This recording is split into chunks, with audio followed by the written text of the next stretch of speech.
اور مجھے پتا کیوں یہ شب برات کیا لگتا ہے، مجھے کبھی کبھی یوں لگتا ہے کہ رب فرماتا ہے کہ رمضان سے 15 دن پہلے ہی پکی سچی توبہ کر لے، تیاری کر، پاک صاف ہو جا، تاکہ جب رمضان آئے نا تو پھر تجھے پاک ہونے کی ضرورت نہ پڑے، بس پھر تو آتا جائے اور میں تیرے اوپر رحمتیں نچھاور کرتا جاؤں۔ بس تو پہلے ہی تیاری کر، 15 دن پہلے ہی، 14 دن پہلے تیار ہو جا۔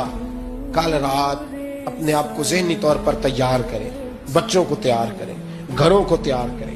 اب جب مہمان آتے ہیں نا بڑا کچھ کرتے ہیں، شب برات آئے تو مصلے ایک دفعہ دھویا کریں، ایک دفعہ مصلے دھویا کریں۔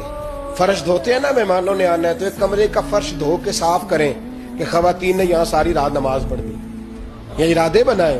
جس طرح آپ کہتے ہیں نا رات کو سفر کرنا ہے تو دوپہر میں تھوڑا آرام نہ کر لوں تو کل دوپہر میں آرام کر لیں، تاکہ رات کو رب رب کرنا آسان ہو جائے، اللہ کی بارگاہ میں بیٹھنا آسان ہو جائے۔